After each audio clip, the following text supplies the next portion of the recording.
గణేష్ మహారాజ్కి జై అనాలి. 3 అని చెప్తాను, ఎన్నిసార్లు అంటే చెప్పాల్సిందే. అది ఎప్పుడు పూర్తిగా ఓపెన్ అవుతుంది అంతవరకు చెప్పాల్సిందే. 1 అందరూ ఒకేలా అనాలా, గణేష్ మహారాజ్కి జై. మళ్ళీ 1.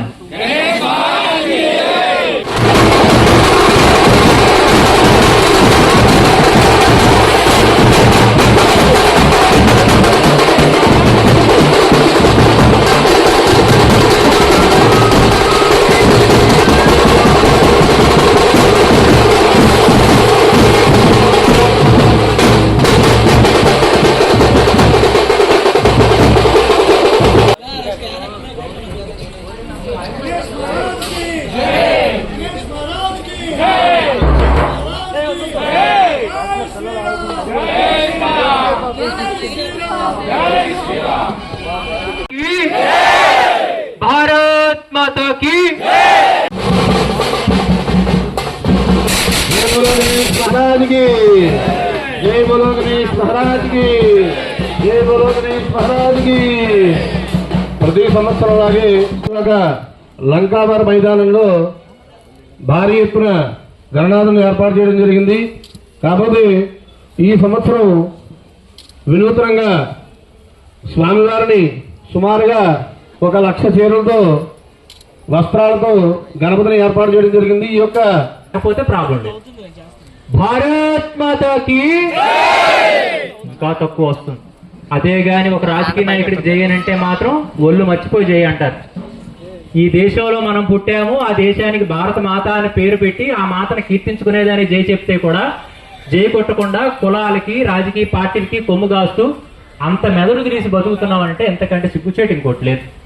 భారత్ మాతాకి, బోలో మహాగణపతికి, గణేష్ మహారాజ్కి చాలా సంతోషం.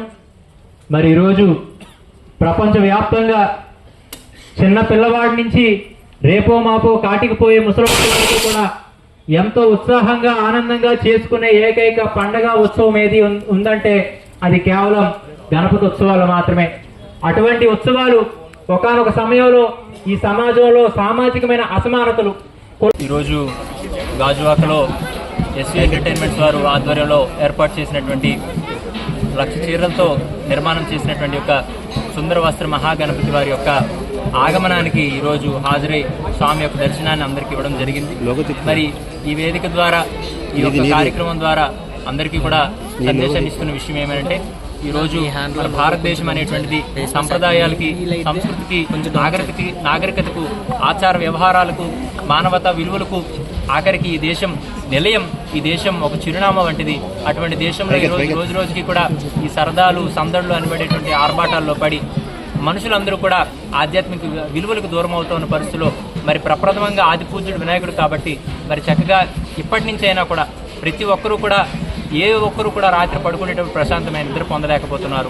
ఉదయం లేచేటప్పుడు ఏ ఒక్కరు కూడా ప్రశాంతమైనటువంటి మెలకువ పొందలేకపోతున్నారంటే అంత రకమైనటువంటి బాధలతో ప్రతి ఒక్కరు బ్రతుకుతా ఉన్నారంటే దానికి కారణం మన ఒక వ్యవహారాలే. కాబట్టి మరి చక్కగా ఏ రోజైతే మనిషి తనను తాను సవరించుకోగలుగుతాడో, తన సంస్కారవంతంగా మారగలుగుతాడో ఆ రోజు మాత్రమే ప్రశాంతమైన జీవితం అందుతుంది. కాబట్టి మరి చక్కగా ఆ రకమైనటువంటి జీవనం కావాలి అని అంటే అది ఆధ్యాత్మికతోనే సాధ్యం. కాబట్టి మరి వినాయక చవితి ఉత్సవాల్ని సాంప్రదాయబద్ధంగా ఏదైతే మన ధర్మం మనకి చెప్పిందో ఆ యొక్క అనుసరణలో మనం లోబడి పనిచేస్తే అది దైవానికి కానీ ఈ యొక్క దేశానికి కానీ ఎంతో ఉపయోగకరమని తెలియజేస్తూ మరి చక్కగా ఈ సినిమా హీరోలు, ఈ రాజకీయ పార్టీ నాయకులు వీరి ఆకారాల్లో గణపతులతో పూజలు చేయడం అది ఎట్టి పరిస్థితుల్లో మంచిది కాదు.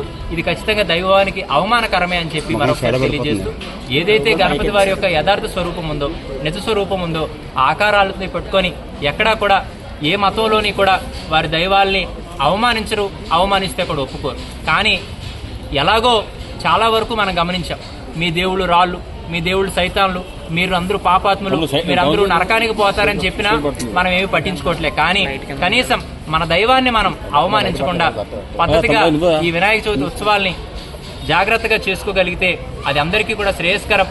ఆఖరికి జననీ జన్మభూమిత్యా స్వర్గాధిపి కరియస్ అని చెప్పి రాముడు చెప్పినటువంటి మాట, అంటే పుట్టినటువంటి నేల స్వర్గం కంటే గొప్పది అని చెప్పి ఆ యొక్క నేల రుణాన్ని తీర్చుకోవాలి, ఆ యొక్క నేలకు పేరు నిలబెట్టేటట్టుగా పనిచేయాలని చెప్పి మన యొక్క చరిత్ర ఉదాహరణ కాబట్టి పేరు నిలబెట్టి అక్కర్లేదు, కానీ ఉన్న పేరు తీసుకోకుండా మనం పద్ధతిగా జీవిస్తే అదే చాలా సంతోషం అని తెలియజేస్తూ మరొకసారి విశాఖ ప్రాంతానికి గాజువాకలో సుందరవస్త్ర మహాగణపతి ఒక కొత్త వినాయక చవితి పర్వదినంలో ఒక ప్రత్యేక ఆకర్షణ కాబట్టి భక్తులందరూ కూడా వచ్చి దర్శనాన్ని చేసుకొని చక్కగా ఈ సేవల్లో పాల్గొని